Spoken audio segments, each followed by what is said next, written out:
بسم اللہ الرحمن الرحیم فاحکم بینہم بما انزل اللہ۔ اپنے نظام کی بنیاد قرآن پر رکھو۔ نظام کی تبدیلی، مصنف جمال حسین شاہ، صرف کشادہ ذہنوں کے لیے۔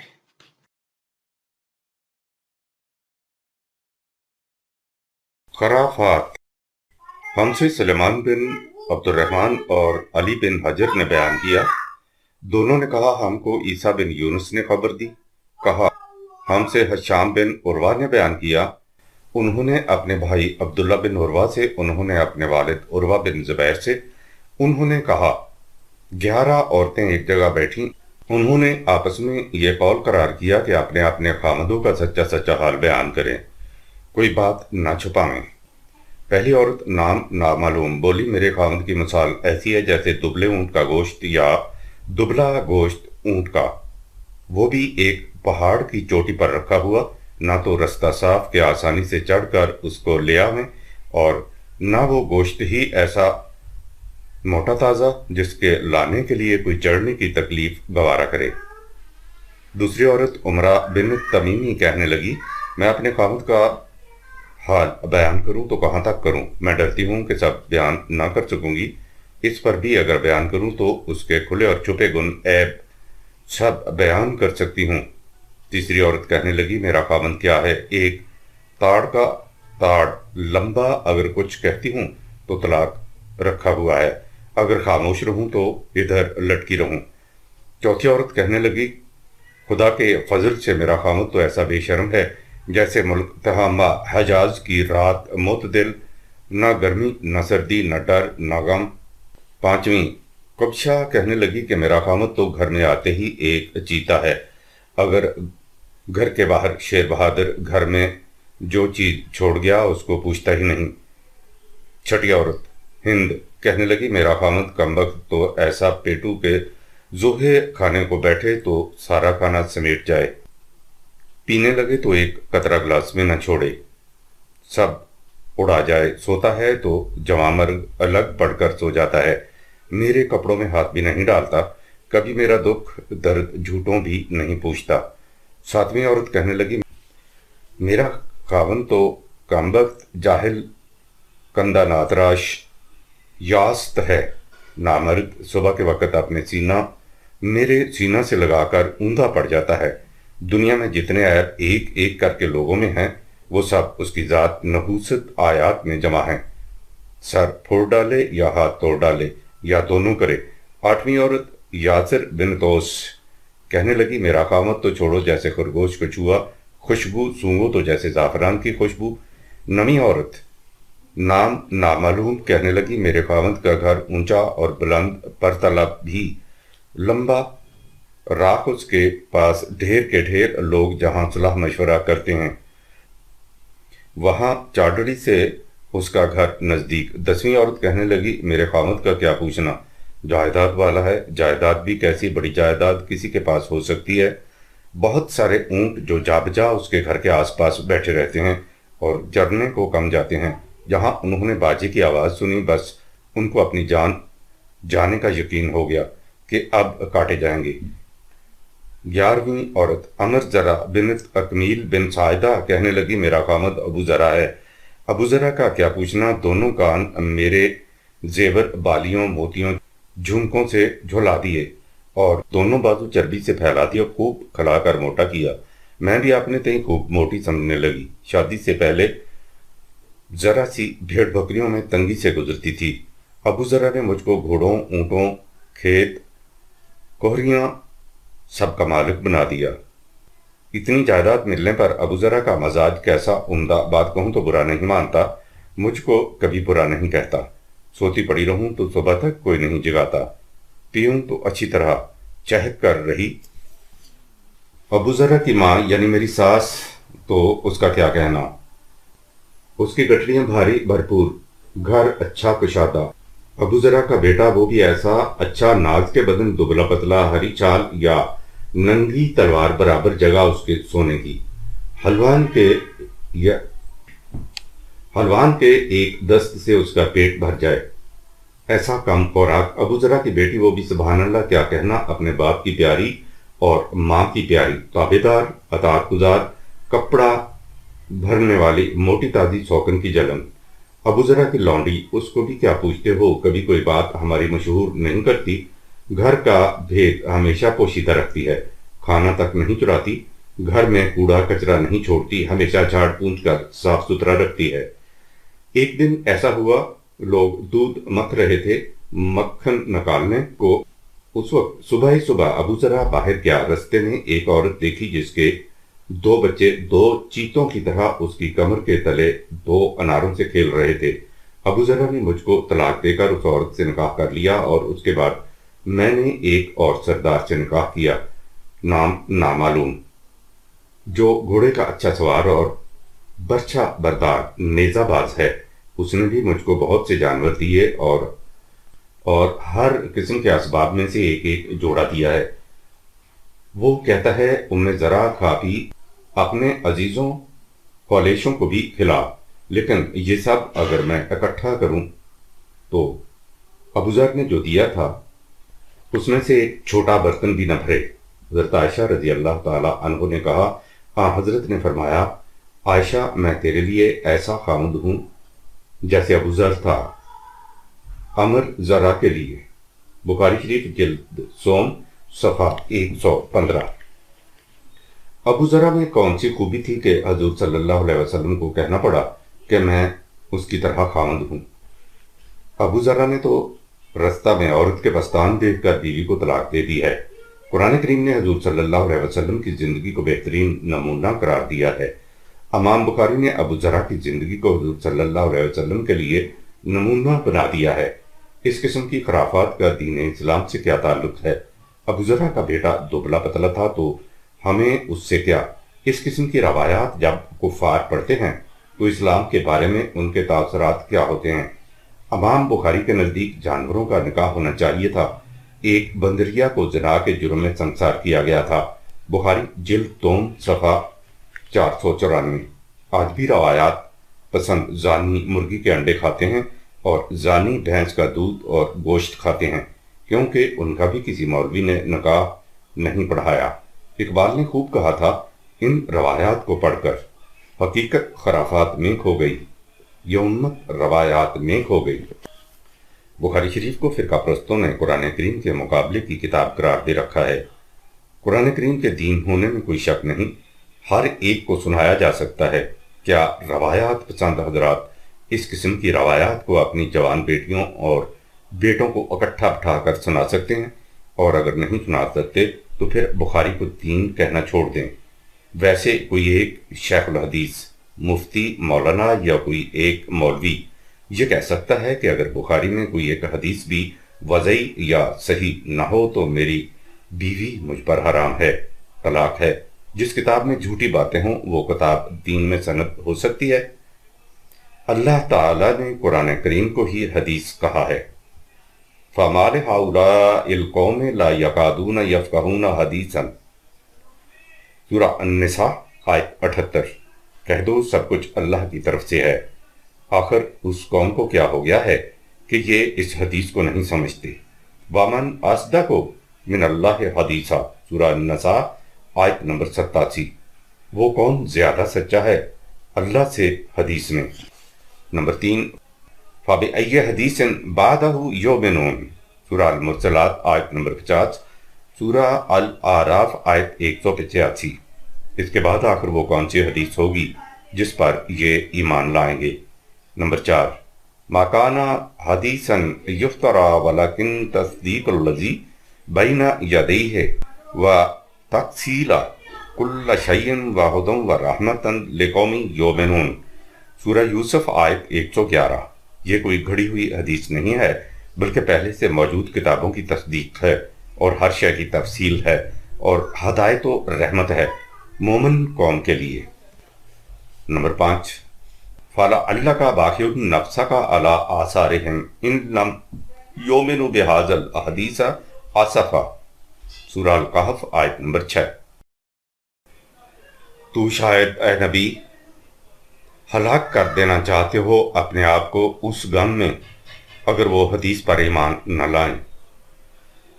نمبر 6، اللہ نزل احسن الحدیث کتابہ، سورہ زمر آیت نمبر 23۔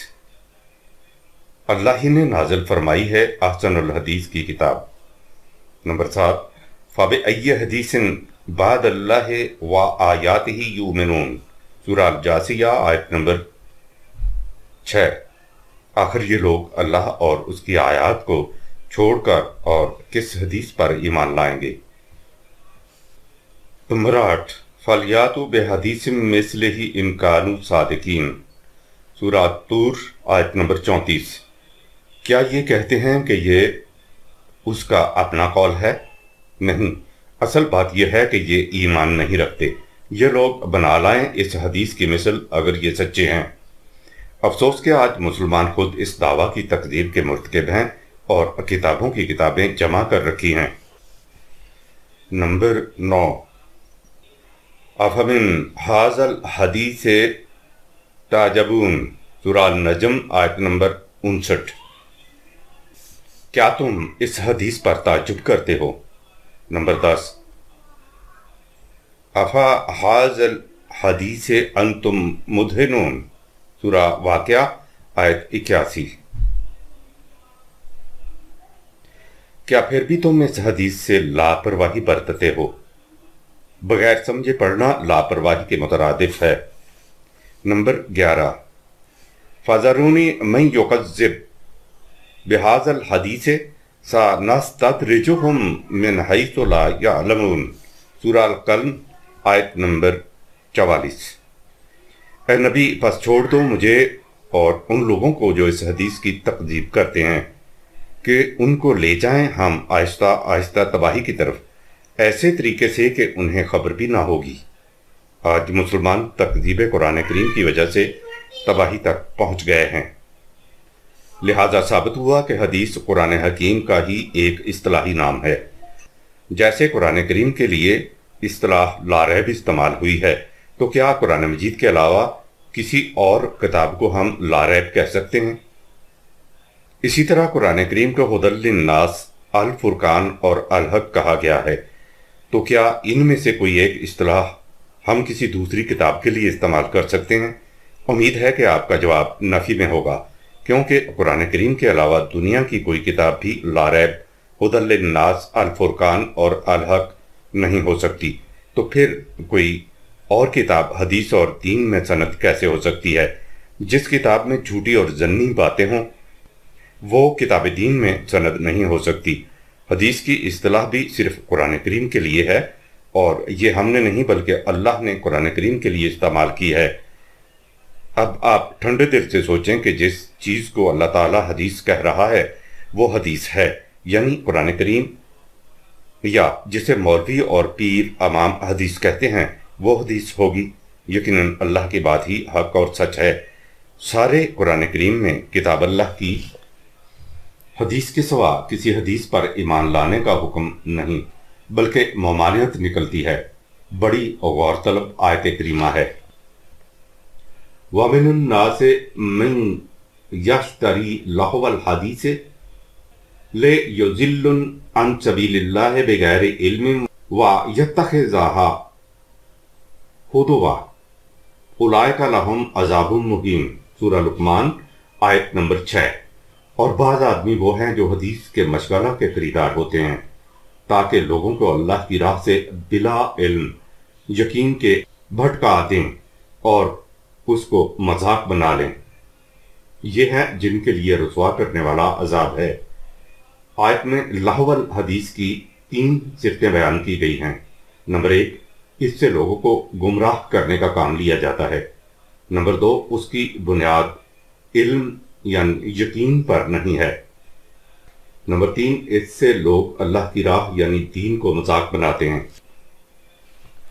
اس لیے جن لوگوں نے اس لفظ کی تفسیر غنا یعنی راگ کی ہے ان کا قول صحیح نہیں، کیونکہ راگ سے غرض نشاط و طرب ہوتی ہے، نہ کہ گمراہ کرنا یا اللہ کی راہ کو مذاق بنانا، اور نہ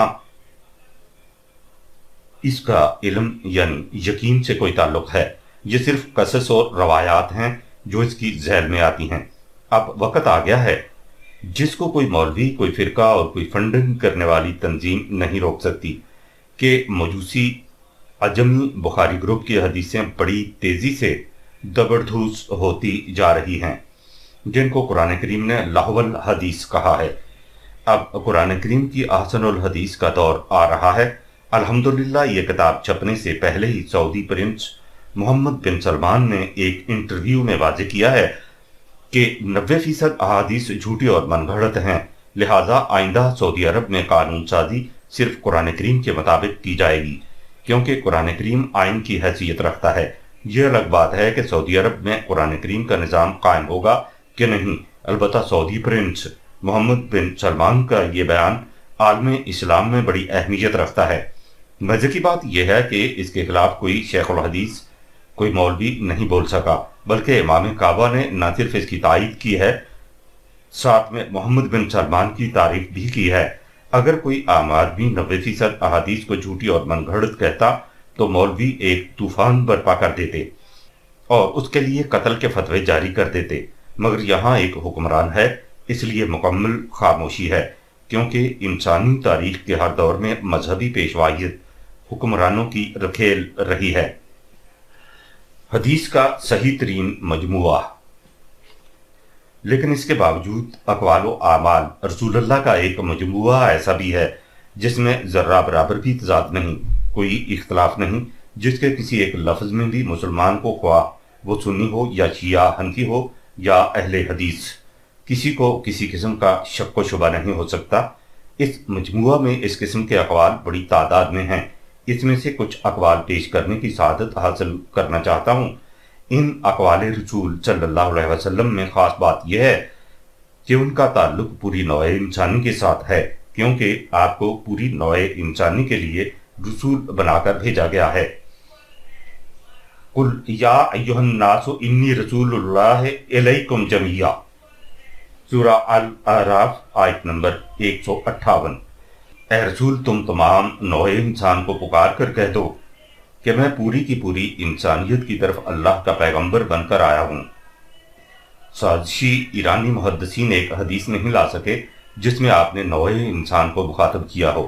اس سے سازش واضح ہے۔ ایرانی اماموں کے باقی تمام مجموعوں میں صرف مسلمانوں کو مخاطب کیا گیا ہے، بلکہ احادیث کا زیادہ تعلق فرقوں کو سند مہیا کرنے کے لیے سامنے آتا ہے۔ یہ احادیث کا مجموعہ پوری نوع انسانی کو مخاطب کر رہا ہے۔ سب سے پہلے دیکھیں اللہ کا تصور۔ دین کی بنیاد ایمان الہی پر ہے، لیکن اللہ پر ایمان کے یہ معنی نہیں کہ اللہ کے متعلق جس قسم کا جی چاہے تصور قائم کر لیا جائے اور اسے اللہ پر ایمان قرار دے دیا جائے۔ اللہ پر ایمان کے معنی ہے اللہ کا صحیح تصور۔ یہی وجہ ہے کہ قرآن کریم ان اقوام و افراد کو بھی اللہ پر ایمان لانے کی دعوت دیتا ہے جو اللہ کے منکر نہیں، اسے مانتے ہیں۔ ان لوگوں کو اللہ پر ایمان لانے کی دعوت دینے سے مفہوم یہ ہے کہ وہ اللہ کا صحیح تصور اپنے سامنے رکھیں۔ اس اعتبار سے میں سب سے پہلے اللہ کے اس تصور کو پیش کرتا ہوں جسے رسول اللہ صلی اللہ علیہ وسلم نے بیان فرمایا۔ اس سلسلہ میں پہلے کائناتی اللہ کو سامنے لایا گیا اور کہا کہ کیا تم اس اللہ کا انکار کرتے ہو جس نے زمین کو 2 مراحل میں پیدا کیا؟ تم غیر جذباتی قوتوں کو اس کا ہم اثر قرار دیتے ہو، حالانکہ وہ اللہ تمام کائنات کا نشو و نما دینے والا ہے۔ سورہ حامیم سجدہ آیت نمبر 9۔ ذرا مجھے بتاؤ کہ اگر زمین کی گردش کو ساکت کر دے جس کا نتیجہ یہ ہو کہ تمہارے ہاں ہمیشہ رات ہی رہے، دن نہ چڑھے، یا دوسری طرف دن ہی رہے اور رات پڑے ہی نہیں، تو وہ کون ہے جو زمین کے سکون کو مبدل بحرکت کر کے سلسلہ لیل و نہار کو جاری کر سکے؟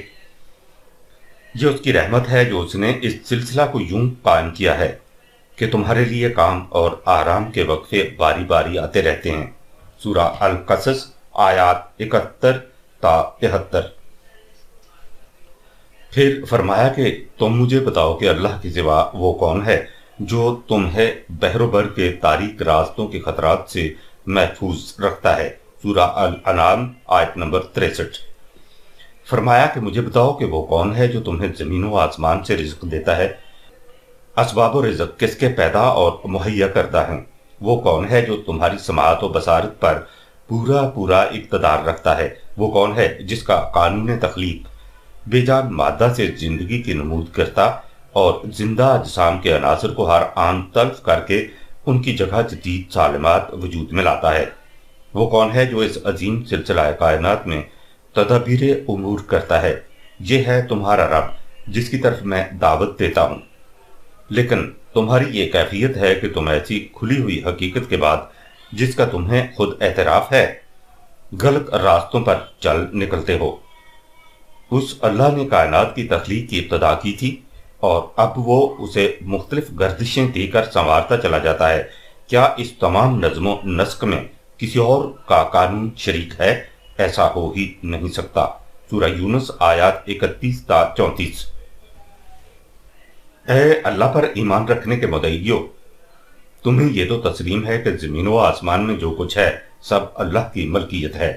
وہی کائنات کی پستیوں اور بلندیوں میں ہر شے کو نشو و نما دیتا ہے اور اس کا مرکزی کنٹرول بھی اسی کے ہاتھ میں ہے۔ وہ ہر شے کا محافظ ہے لیکن اسے کسی کی حفاظت کی ضرورت نہیں۔ اتنا کچھ تم مانتے ہو، لیکن اس کے بعد یہ کیوں نہیں مانتے کہ جس طرح کائنات کی ہر شے اس کے قوانین کی اطاعت کرتی ہے، تمہیں بھی اس کے قوانین کی اطاعت کرنی چاہیے۔ مجھے حیرت ہے کہ اس مقام پر آ کر تمہیں کیا ہو جاتا ہے۔ وہ کون سی بات ہے جس سے تم اس معاملہ میں وسوسہ کھا جاتے ہو؟ سورہ المومنون آیات 84 تا 99۔ ذرا سوچو کہ اگر کائنات پر اللہ کا نظام نشو و نما محیط نہ ہوتا، وہ نظام جو ہر شے کو سامان پرورش بھی پہم پہنچاتا ہے اور اس کی حفاظت کا انتظام بھی کرتا ہے، تو زندگی کے خطرات سے تمہیں کون بچا سکتا تھا؟ سورہ الانبیاء آیت 42۔ یاد رکھو اس کے سوا تمہارا کوئی حامی و ناصر نہیں۔ سورہ الاحزاب آیت 17۔ وہی تمہیں سامان زیست عطا کرتا ہے۔ سورہ سبا آیت نمبر 24۔ اس کا کوئی شریک نہیں۔ سورہ سبا آیت 27۔ انسان کی اپنی دنیا کے متعلق خارجی کائنات کے بعد تم خود اپنی طرف آؤ اور مجھے بتاؤ کہ اگر اللہ تمہاری سماعت و بصارت اور سمجھنے سوچنے کی صلاحیت سلب کر لے تو وہ کون ہے جو تمہیں یہ قوتیں اور صلاحیتیں واپس دلا دے یا اس تباہی سے تمہیں محفوظ کر لے جو قوانین الہی کی خلاف ورزی کا فطری نتیجہ ہے؟ سورہ الانعام آیت نمبر 46-47۔ یاد رکھو اللہ مالک الملک ہے۔ حکمرانی اور کبریائی کے اقتدارات صرف اسی کو حاصل ہیں۔ قوموں کی حکومت و سطوت، عروج و زوال، عزت و ذلت کے فیصلے سب اس کے متعین فرمودہ قوانین مشیت کے مطابق ہوتے ہیں۔ سورہ آل عمران آیت 26۔ تمام اخلاقی امور میں قول فیصل اسی کا قانون ہے۔ سورہ الزمر آیت نمبر 46۔ تم کسی بات کو اپنے دل میں چھپاؤ یا اس کا اظہار کرو، اسے سب کا علم ہوتا ہے۔ سورہ الحج آیت نمبر 68۔ سورہ آل عمران آیت نمبر 29۔ رزق کی پست و کشاد بھی اسی کے مقرر کردہ قوانین کے مطابق ہوتی ہے۔ جو ان قوانین کا اتباع کرتا ہے اسے کشادہ رزق حاصل ہو جاتا ہے، جو ان کے خلاف چلتا ہے اس کی روزی تنگ ہو جاتی ہے۔ سورہ سبا آیت نمبر 36۔ سورہ طٰہٰ آیت نمبر 124۔ یاد رکھو کائنات کا ہر حادثہ اسی کے قوانین کے مطابق رونما ہوتا ہے اور انسانی زندگی میں رنج و راحت بھی اسی کے قوانین کے مطابق حاصل ہوتے ہیں۔ سورہ النساء آیت 78۔ سورہ التوبہ آیت 51۔ اسے بھی اچھی طرح سن رکھو کہ جغرافیائی حدود سے نہ اس کی حکمرانی میں فرق آ سکتا ہے، نہ ہی یہ چیز انسانوں میں تفریق کا باعث بن سکتی ہے، اس لیے کہ مشرق و مغرب سب اللہ ہی کے ہیں۔ سورہ البقرہ آیت 142۔ میں پھر دوہرا دوں کہ جس اللہ پر ہم ایمان رکھتے ہیں یہ وہ ہے جو کائنات کی پستیوں اور بلندیوں میں ہر شے کو سامان نشو و نما بہم پہنچاتا ہے۔ وہ ہر شے کا خالق ہے۔ نفع و نقصان سب اس کے مقرر کردہ قوانین کے مطابق پہنچتا ہے، لیکن اس کے برعکس تم انہیں اللہ مان رہے ہو جن میں اس کی کوئی قوت نہیں۔ سوچو کہ کیا اندھا اور آنکھوں والا برابر ہو سکتے ہیں؟ کیا تاریکی اور روشنی ایک جیسی ہو سکتی ہے؟ سورہ الرعد آیت نمبر 16۔ ایسی چیزوں کو معبود بنا لینا جنہیں نہ کسی قسم کا اختیار و اقتدار حاصل ہو، نہ ہی وہ کسی عقل و فکر کی مالک ہو، اگر حماقت نہیں تو اور کیا ہے؟ سورہ زمر آیت نمبر 43۔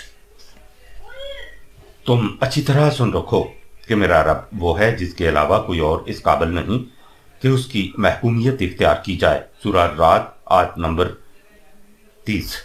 تم اس کے ساتھ جنہیں شریک حکمرانی کرتے ہو ذرا انہیں بلاؤ تو صحیح، ذرا ان کا کچھ پتہ نشان تو دو۔ باقی رہا تمہارا یہ کہ تم ان کے ذریعے اللہ تک اپنی بات پہنچاتے ہو تو وہ بیچارے خود کسی بات کا علم نہیں رکھتے، وہ تمہاری بات اس اللہ تک کیا پہنچائیں گے جو ہر شے کا علم رکھتا ہے۔ سورہ الحجرات آیت 16، سورہ یونس آیت 18، سورہ الرعد آیت نمبر 33۔ اگر اس کے کوئی شریک حکمرانی ہوتے تو وہ یقیناً اس کے تخت کبریائی تک جا پہنچتے، لیکن ایسا ہو ہی نہیں سکتا۔ سورہ بنی اسرائیل آیت 42۔ یاد رکھو ان میں سے کوئی ہستی ایسی نہیں جو تمہیں نفع یا نقصان پہنچانے کا اختیار رکھتی ہو۔ سورہ المائدہ آیت 76۔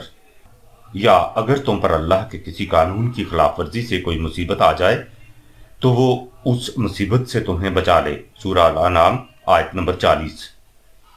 اور اگر تم کہو کہ یہ ہستیاں غیب کا علم رکھتی ہیں تو اس بات کو کان کھول کر سن لو کہ علم غیب اللہ کے سوا کسی کو حاصل نہیں۔ سورہ نمل آیت 65۔ میں نے اللہ کے متعلق یہ چند باتیں تم سے بیان کی ہیں، ورنہ اس کی صفات و کلمات کا یہ عالم ہے کہ اگر دنیا کے سمندر روشنائی بن جائیں تو وہ پھر بھی ختم نہ ہوں۔ سورہ القحف آیت نمبر 109۔ تفصیل میں جانے سے تو اس کی یہ کیفیت ہے، لیکن اگر اسے اجمالاً سمجھنا ہو تو یہ سمجھ لو کہ جس اللہ کی طرف میں دعوت دیتا ہوں وہ اللہ واحد ہے، اس کا کوئی شریک نہیں، وہ یگانہ ہے، اسے کسی کی احتیاج نہیں، لیکن کائنات کی ہر شے اپنی احتیاج میں اس کی دست نظر ہے۔ وہ نہ خود سلسلہ تولید سے وجود میں آیا ہے اور نہ ہی اس کی کوئی اولاد ہے۔ دو لفظوں میں یوں سمجھ لو کہ اس کا کوئی مثیل و نظیر و ہمسر نہیں، وہ اپنی ذات و صفات میں یگانہ و لا شریک ہے۔ سورہ اخلاص آیات 1 تا 4۔ میں پوچھتا یہ ہوں کہ کیا تم ایسے اللہ کی بابت جھگڑے نکالنا چاہتے ہو جو اسے ماننے والوں اور نہ ماننے والوں سب کو سامان زیست مہیا کرتا ہے۔ سورہ البقرہ آیت 139۔ اور اس کے سوا کوئی نہیں جو ایسا کر سکے۔ سورہ سبا آیت 24۔ میں کہتا ہوں کہ تم زیادہ نہیں، کم از کم اتنا ہی سوچو کہ اگر وہ پانی کے متعلق یہ قانون دے کہ وہ زمین کے اندر جائے تو اس کے اندر جذب ہو کر رہ جائے، اوپر آئے ہی نہیں، تو کیا دنیا میں کوئی ذی حیات زندہ رہ سکتا ہے؟ سورہ الملک آیت نمبر 30۔ یہ ہے وہ اللہ رحمان جس پر ہم ایمان رکھتے ہیں۔ سورہ الملک آیت نمبر 29۔ لیکن میں نے جو اسے رحمان کہہ کر پکارا ہے تو یہ اس کی صفت رحمانیت کی نسبت سے ہے، ورنہ اس کی کوئی خاص اہمیت نہیں کہ تم اسے کس نام سے پکارتے ہو۔ اہمیت نام کی نہیں، اہمیت اس تصور کی ہے جو تم اللہ کے متعلق رکھتے ہو۔ اس کا تصور صحیح ہو تو پھر اسے جس نام سے بھی چاہے پکارو، ہر حسین نام جو اس کی کسی صفت کا مظہر ہو اسی کا ہے۔ سورہ بنی اسرائیل آیت 110۔ وحی کے متعلق ارشادات۔ یہ ہے جو کچھ اللہ پر ایمان کے سلسلہ میں ارشاد ہوا، لیکن اللہ پر ایمان کے ضمن میں اس حقیقت کو سمجھ لینا چاہیے کہ اس کا عملی فرق وحی پر ایمان سے پڑتا ہے۔ ایک شخص یہ مانتا ہے کہ اللہ ہے، اس کی یہ صفات ہیں، لیکن وہ کہتا ہے جہاں تک میرے معاملات کا تعلق ہے انہیں میں اپنی ثوابدید کے مطابق خود طے کرتا ہوں، ان سے اللہ کا کوئی تعلق نہیں، تو ایسے شخص کو بھی اللہ پر ایمان رکھنے والا نہیں سمجھا جائے گا۔ اللہ پر ایمان کا عملی مفہوم یہ ہے کہ انسان اپنے معاملات کو ان اصولوں کے مطابق طے کرے جنہیں اللہ نے متعین کیا ہے، اور اپنے جملہ کاروبار حیات ان حدود و قیود کے اندر رکھے جو اللہ کی طرف سے مقرر ہوئی ہیں اور جس کا انسانوں کو علم وحی کی روح سے دیا گیا ہے۔ اگر کوئی شخص وحی کو نہیں مانتا تو اس کا اللہ کو ماننا نہ ماننا یکساں ہے۔ اس لیے ذات و صفات الہی کے بعد جو کچھ وحی کے متعلق فرمایا گیا اب اسے دیکھیے۔ ارشاد ہوا تم وحی کی کیفیت و حقیقت کے متعلق دریافت کرنا چاہتے ہو، اس سلسلہ میں اتنا سمجھ لو کہ وحی کا تعلق اللہ کے عالم امر سے ہے۔ سورہ بنی اسرائیل آیت 85۔ اور تمہارا علم عالم محسوسات تک محدود ہے، اس لیے اسے تو نبی کے سوا کوئی اور سمجھ نہیں سکتا۔ البتہ جو تعلیم وحی کی روح سے پیش کی جاتی ہے تم اسے سمجھ سکتے ہو، لہذا تم اپنے سوال کو اسی حد تک محدود رکھو۔ تم کہتے ہو کہ اس کی دلیل کیا ہے کہ جو وحی میں تمہارے سامنے پیش کرتا ہوں یعنی قرآن کریم یہ میرے اپنے ذہن کی تخلیق نہیں، اللہ کی طرف سے ہے۔ تو اس کا جواب بہت آسان ہے۔ اگر تم سمجھتے ہو کہ یہ اللہ کا کلام نہیں کسی انسان کی تصنیف ہے تو تم اس جیسی کتاب تصنیف کر کے دکھاؤ۔ سورہ بنی اسرائیل آیت 88۔ پورا قرآن نہیں، اس جیسی 10 صورتیں مرتب کر کے بتاؤ۔ سورہ ہود آیت نمبر 13۔ 10 کو بھی چھوڑو، صرف ایک صورت بنا کر لاؤ۔ سورہ یونس آیت نمبر 38۔ بات صاف ہو جائے گی۔ اور اگر تم ایسا نہ کر سکو جیسا کہ ظاہر ہے کہ تم کبھی نہیں کر سکو گے تو پھر تمہیں یہ ماننا پڑے گا کہ اسے اللہ نے نازل کیا ہے جو تمام کائنات کے جملہ امور سے واقف ہے۔ سورہ الفرقان آیت 6۔ اسے روح القدس میری طرف لے کر آتا ہے۔ سورہ النحل آیت 102۔ اس کی ہر بات حتمی اور یقینی ہے۔ سورہ یونس آیت نمبر 53۔ جو شخص اس کی صداقتوں کو صحیح تسلیم کرتا ہے یہ اسے منزل انسانیت کی طرف جانے والا صحیح راستہ دکھا دیتا ہے اور اسے ان تمام نفسیاتی الجھنوں سے نجات مل جاتی ہے جو اس کے لیے وجہ اضطراب بنتی رہتی ہیں۔ سورہ حامیم سجدہ آیت 44۔ یاد رکھو ہر سوال کا صحیح جواب صرف ایک ہوتا ہے، اس لیے منزل انسانیت کی طرف لے جانے والا راستہ بھی ایک ہی ہے اور وہ وہی راستہ ہے جس کی طرف اللہ کی یہ کتاب رہنمائی کرتی ہے۔ سورہ الانعام آیت 71، سورہ آل عمران آیت 73، سورہ البقرہ آیت 120۔ اب تم سوچو کہ جو شخص اس راستے کو اختیار نہیں کرے گا اس کا انجام کیا ہوگا؟ کیا اس سے زیادہ راہ گم کرتا کوئی اور بھی ہو سکتا ہے؟ سورہ حامیم سجدہ آیت 52۔ میں تم سے اس قرآن کو زبردستی منوانا نہیں چاہتا۔ صداقت دل و دماغ کے کامل اطمینان کے بعد خود مانی جاتی ہے، منوائی نہیں جا سکتی۔ اس لیے تم میں سے جس کا جی چاہے قرآن کریم کو اپنا ضابطہ ہدایت تسلیم کر لے، جس کا جی چاہے اس سے انکار کر دے۔ سورہ الکہف آیت 29، سورہ الرعد آیت 27۔ لیکن اگر تم اس کی مخالفت کے لیے اٹھ کھڑے ہوئے تو میں تمہیں متنبہ کر دینا چاہتا ہوں کہ جو کچھ میں پیش کرتا ہوں وہ حق ہے، اور حق کی یہ خاصیت ہوتی ہے کہ جب باطل اس کے مقابل آتا ہے تو یہ اسے اس طرح کچل دیا کرتا ہے کہ اس میں مقابلہ کی سخت باقی نہیں رہتی۔ اگر تم اس کی مخالفت پر آمادہ ہو گئے تو تمہارا بھی یہی حشر ہوگا۔ سورہ بنی اسرائیل آیت 81، سورہ سبا آیات 48-49۔ تمہارے دل میں شاید یہ بھی خیال پیدا ہو کہ میں تمہاری مخالفت سے ڈر کر تم سے مفاہمت کے لیے آمادہ ہو جاؤں گا، اور مفاہمت کے معنی یہ ہے کہ تمہاری خاطر اس ضابطۂ حیات میں کچھ رد و بدل کر دیا جائے، سو تم دل کے کانوں سے سن لو کہ اب تو میں خود ہی اس کے لیے آمادہ نہیں ہو سکتا، لیکن اگر بفرض محال میں ایسا چاہوں بھی تو میں اس میں کسی قسم کی تبدیلی کر ہی نہیں سکتا۔ سورہ یونس آیت 15۔ یہ جب میری اپنی تخلیق ہی نہیں تو میں اس میں کسی تبدیلی کا مجاز کیسے ہو سکتا ہوں؟ یہ تو محض اللہ کے فضل و رحمت سے ہے جو اس نے اس قسم کا ضابطہ انسانوں کو عطا کر دیا ہے۔ تو اے نوع انسانی، تمہیں چاہیے کہ اللہ کی اس محبت کبریٰ کے ملنے پر جشن مسرت مناؤ۔ سورہ یونس آیت 58۔ خود اپنی ذات کے متعلق اللہ کی وحی ایک انسان کے ذریعے لوگوں تک آتی ہے۔ اس برگزیدہ ہستی کو نبی اور رسول کہا جاتا ہے۔ اس وحی کا اور وحی کو دوسروں تک پہنچانے والے رسول کا باہمی تعلق کیا ہوتا ہے؟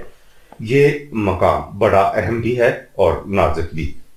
اس اہم نکتہ کی وضاحت بھی خود نبی اکرم صلی اللہ علیہ وسلم کی زبان مبارک سے ہمارے سامنے آتی ہے۔ ارشاد ہوا، میں نے کہا ہے کہ وحی کا سرچشمہ اس کائنات سے ماورا علم الہی ہے اور اس کا تعلق عالم امر سے ہے، لیکن اس کے یہ معنی نہیں کہ خود میں بھی کوئی فوق الفطرت ہستی ہوں۔ بالکل نہیں، میں تمہارے ہی جیسا ایک انسان ہوں، بس اس فرق کے ساتھ کہ مجھ پر اللہ کی وحی ہوتی ہے۔ یہ وحی میرے کسب یا ہنر کا نتیجہ نہیں، یہ ایک وحی نعمت ہے جو محض اللہ کے فضل و کرم سے اس کی طرف سے مجھے ملی ہے اور میں اسے تم تک پہنچا دیتا ہوں۔ سورہ آل عمران آیت 73۔ یہ اس کی رحمت ہے کہ اس نے میری رہنمائی صراط مستقیم کی طرف کر دی ہے۔ سورہ آل انعام آیت 162۔ اب میں باقی انسانوں کو اسی راستے پر چلنے کی دعوت دیتا ہوں اور میری یہ دعوت علی وجہ البصیرت ہوتی ہے۔ سورہ یوسف آیت 108۔ میں خود بھی اسی وحی کا اتباع کرتا ہوں۔ سورہ اعراف آیت نمبر 203۔ میں جو تم سے کہتا ہوں کہ تمہاری فلاں روش کا نتیجہ تباہی ہوگا، تو اس کا علم بھی مجھے قرآن کریم ہی کے ذریعے ہوا ہے۔ سورہ الانبیاء آیت 45۔ میرا منصب یہ ہے کہ میں تمہیں زندگی کی خطرناک گھاٹیوں سے آگاہ کر دوں۔ سورہ الحجر آیت 99۔ میں ایک نذیر ہوں۔ سورہ 7 آیت نمبر 65۔ میں نے جو کہا ہے کہ میں تمہارے ہی جیسا ایک انسان ہوں، تو اس کی وضاحت نے سن لو کہ میرے پاس نہ اللہ کے خزانے ہیں، نہ میں کوئی فرشتہ ہوں، نہ مجھے علم غیب حاصل ہے۔ میں اللہ کی وحی کا اتباع کرتا ہوں اور یہی میری دعوت کی بنیاد ہے۔ سورہ الانعام آیت 50۔ سورہ الکہف آیت 110۔ سورہ حامیم سجدہ آیت 6۔ تمہارا مجھ سے یہ مطالبہ کہ میں تمہیں کوئی معجزہ دکھاؤں بے معنی بات ہے، جبکہ میں بار بار کہتا ہوں کہ میں تمہارے ہی جیسا ایک انسان ہوں۔ سورہ بنی اسرائیل آیت 90 تا 93۔ میں انسانوں کی طرف رسول بنا کر بھیجا گیا ہوں، اس لیے مجھے انہی جیسا انسان ہونا چاہیے۔ اگر زمین پر فرشتے بستے تو پھر ان کی طرف ایک فرشتہ رسول بن کر آتا۔ سورہ بنی اسرائیل آیت نمبر 95۔ اسے اچھی طرح سن لو کہ میں تمہارے لیے کسی نفع یا نقصان کا اختیار نہیں رکھتا۔ سورہ الفتح آیت 11۔ سورہ الجن آیت 21۔ تمہارے لیے نفع یا نقصان کا اختیار تو ایک طرف، میں خود اپنی ذات کے لیے بھی کسی نفع یا نقصان کا اختیار نہیں رکھتا، یہ سب اللہ کے مقرر کردہ قوانین کی روح سے ہوتا ہے۔ سورہ الاعراف آیت 188۔ سورہ یونس آیت 49۔ اگر میں بھی اللہ کے کسی قانون کی خلاف ورزی کروں تو اس کے عذاب میں مبتلا ہو جاؤں گا۔ سورہ الانعام آیت 15۔ سورہ الزمر آیت 13۔ مجھے اس سے کوئی نہیں بچا سکے گا۔ سورہ جن آیت 22۔ ظاہر ہے کہ جب میری اپنی یہ حالت ہے تو میں کسی اور کو قانون الہی کی خلاف ورزی کرنے کے نتائج سے کیسے بچا سکتا ہوں؟ میں ہر خطرات سے حفاظت کے لیے قوانین الہی کے دامن میں پناہ لیتا ہوں۔ سورہ المومنون آیات 97 98۔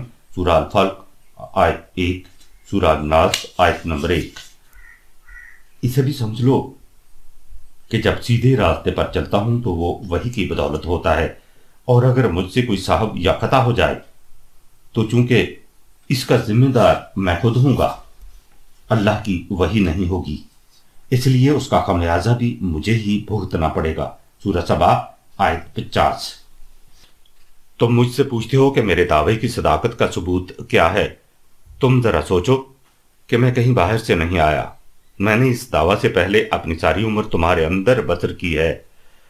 کیا تم اس سے اندازہ نہیں لگا سکتے کہ اس قسم کی زندگی سچے انسان کی ہوتی ہے یا جھوٹے اور فریبکار کی؟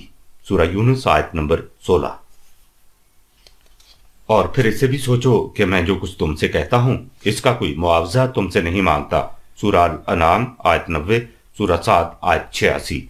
لہٰذا اس سے یہ بھی واضح ہو گیا کہ اس میں میرا اپنا کوئی مفاد مضمر نہیں، میں یہ تمہارے ہی بھلے کے لیے کہتا ہوں۔ تم میں سے جو شخص غلط راستہ چھوڑ کر اللہ کی طرف جانے والی راہ اختیار کر لے گا تو یہی میری محنت کا معاوضہ ہو جائے گا۔ سورہ الفرقان آیت 57۔ اللہ کی طرف سے جانے والی راہ پر گامزن ہونے کا پہلا نتیجہ یہ ہوگا کہ تم جو اس وقت باہمی خون ریزی اور فساد انگیزیوں میں الجھے رہتے ہو اسے چھوڑ کر باہمی قرابت داری کے حقوق کی نگہداشت کرنے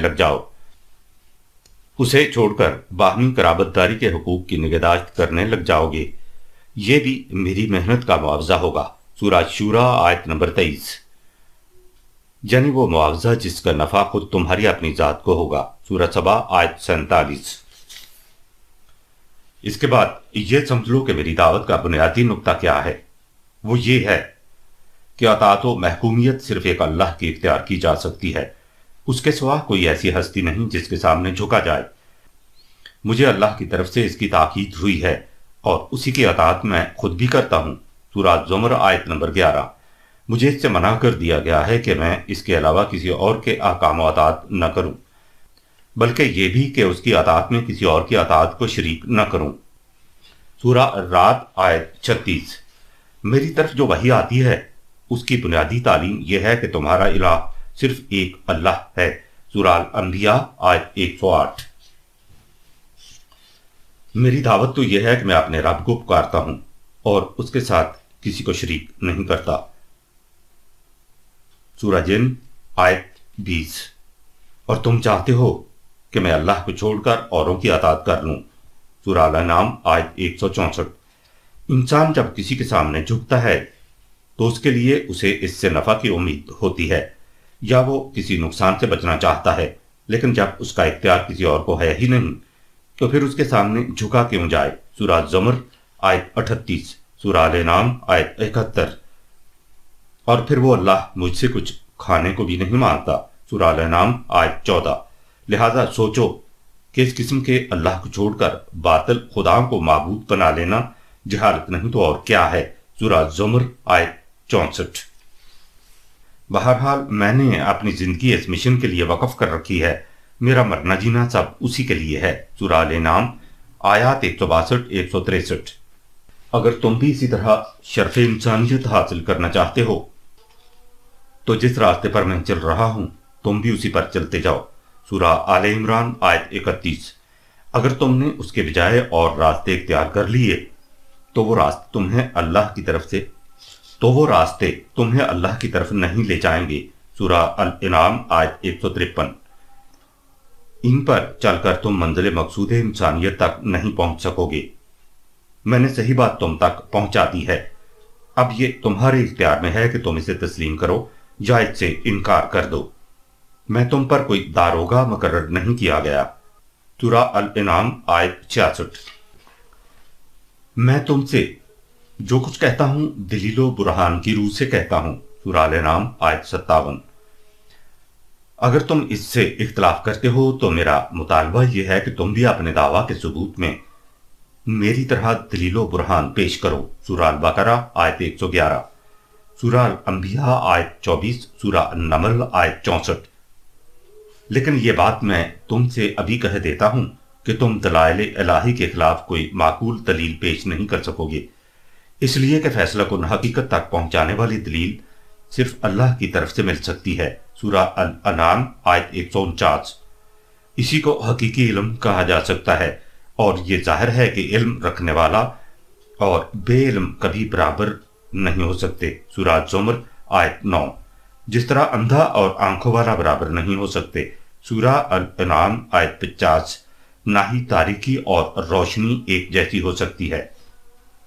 سورہ الرعد آیت 16۔ لیکن اگر تم اس طرح دلیل و برہان کی روح سے بات نہیں کرنا چاہتے تو دوسرا طریقہ یہ ہے کہ تم اپنے پروگرام پر عمل کرتے رہو، مجھے میرے پروگرام پر عمل کرنے دو اور انتظار کرو کہ ان پروگراموں کا نتیجہ سامنے آ جائے۔ یہ نتیجہ خود بتا دے گا کہ کس کا دعویٰ سچا ہے اور کس کا جھوٹا، کس کی راہ کامیابیوں کی طرف لے جاتی ہے اور کس کی تباہیوں کی طرف۔ سورہ ہود آیات 121 122، سورہ زمر آیت 39، سورہ الانعام آیت 135۔ تم بھی انتظار کرو، میں بھی انتظار کروں گا۔ سورہ طور آیت 31، سورہ یونس آیت 20، سورہ الانعام آیت 158، سورہ طٰہٰ آیت 135۔ اعمال کے نتائج ایسی کسوٹی ہے جس میں کسی کو شک و شبہ نہیں ہو سکتا۔ سورہ یونس آیت 41۔ لیکن اگر تم نہ وہ کرنا چاہتے ہو نہ یہ، اور صرف دھاندلی سے اپنی بات منوانا چاہتے ہو اور نشائے قوت میں بدمست ہو کر میری دعوت کو کچل دینے کا ارادہ رکھتے ہو تو تم یہ بھی کر دیکھو، میں تمہاری دھمکیوں سے ڈر کر حق بات کہنے سے باز نہیں رہ سکتا۔ تم خود بھی آ جاؤ اور اپنے ساتھ اپنے حمایتیوں کو بھی بلا لو، اور جو کچھ کرنا چاہتے ہو کر دیکھو۔ سورہ اعراف آیت 195۔ پھر دیکھو کہ تمہارے معبودان باطل تمہاری کچھ بھی مدد کرتے ہیں۔ سورہ بنی اسرائیل آیت 56، سورہ سبا آیت 22۔ تمہارے اور میرے درمیان فیصلہ اللہ کے قانون کے مطابق ہوگا۔ سورہ سبا آیت 26۔ اور وہ قانون یہ ہے کہ جب حق سامنے آ جائے تو باطل کبھی مقابل میں ٹھہر نہیں سکتا۔ سورہ بنی اسرائیل آیت 81۔ میرے لیے اسی کی گواہی کافی ہے۔ سورہ الانعام آیت 19۔ سورہ بنی اسرائیل آیت 96، سورہ الرعد آیت 43، سورہ العنکبوت آیت 52۔ اور آخر میں تم سے صرف ایک بات کہنا چاہتا ہوں، صرف ایک بات، اور وہ یہ کہ تم اللہ کے لیے ایک ایک دو دو کر کے کھڑے ہو جاؤ اور پھر سوچو، جو کچھ بھی میں کہتا ہوں اس پر غور و فکر کرو۔ سورہ سبا آیت 46۔ اگر تم نے سوچنا شروع کر دیا تو تم پر کامیابی کی راہیں کشادہ ہونے کا امکان ہو جائے گا۔ آنے والا انقلاب۔ میں جو تم سے اس یقین کے ساتھ کہتا ہوں کہ حق غالب آئے گا اور تم بری طرح تباہ و برباد ہو جاؤ گے، تو یہ اس لیے ہے کہ مجھے اللہ کے قانون مکافات پر پورا یقین ہے۔ انسانی اعمال کے نتائج سامنے آ کر رہتے ہیں، اس دنیا میں بھی اور آخرت میں بھی، لہٰذا میں جس انقلاب سے تمہیں متنبہ کرتا ہوں وہ آ کر رہے گا۔ سورہ یونس آیت 49، سورہ سبا آیت 3۔ تم کہتے ہو کہ اگر اس نے آنا ہے تو وہ فوراً کیوں نہیں آ جاتا؟ یہ اس لیے کہ تم اللہ کے اس قانون سے واقف نہیں کہ عمل اور اس کے نتیجہ میں ایک وقفہ ہوتا ہے جس کے گزرنے کے بعد ہی نتائج محسوس شکل میں سامنے آتے ہیں۔ سورہ مریم آیت 75۔ جب یہ مہلت کا وقفہ ختم ہو جاتا ہے تو پھر اس انجام کے سامنے آنے میں ایک ثانیہ کی بھی کمی بیشی نہیں ہو سکتی۔ سورہ یونس آیت 49، سورہ سبا آیات 29-30۔ چونکہ مجھے خود علم نہیں کہ وہ مہلت کا عرصہ کس قدر طویل ہے، اس لیے میں نہیں کہہ سکتا کہ وہ ساعت کب آئے گی، اس کا علم اللہ ہی کو ہے۔ سورہ اعراف آیت 187۔ ہو سکتا ہے کہ وہ قریب ہی ہو۔ سورہ بنی اسرائیل آیت 51، سورہ الانبیاء آیت 109، سورہ جن آیت 25۔ اگر اس ساتھ کا لانا میرے اختیار میں ہوتا تو معاملہ کبھی کا طے ہو چکا ہوتا۔ سورہ الانعام آیت 58۔ لیکن مجھے حیرت ہے کہ تم اس کے لیے بھی اس قدر جلدی کیوں مچاتے ہو؟ اس مہلت کے عرصے میں تم سامان زیست سے مستفید ہو سکتے ہو، لیکن تمہارا انجام جہنم کی تباہی ہوگا۔ سورہ الزمر آیت 8، سورہ ابراہیم آیت 30۔ پھر ارشاد ہوا کہ تم میرے مشن کی مخالفت کے لیے مختلف تدبیریں کرتے ہو۔ تم ایسا کرتے رہو، لیکن یاد رکھو کہ میرے اللہ کی تدابیر کہیں محکم اور اس کی رفتار بڑی تیز ہوتی ہے۔ سورہ یونس آیت 21۔ اس کے ساتھ ہی میں تم سے یہ بھی کہہ دینا چاہتا ہوں کہ نہ تم سے پوچھا جائے گا کہ ہم کیا کرتے تھے، نہ ہم سے یہ سوال ہوگا کہ تم کیا کرتے تھے۔ ہر شخص اپنے اپنے اعمال کا ذمہ دار ہے، اسی کو اس کا خمیازہ بھگتنا پڑے گا۔ سورہ یونس آیت 41، سورہ سبا آیت 25۔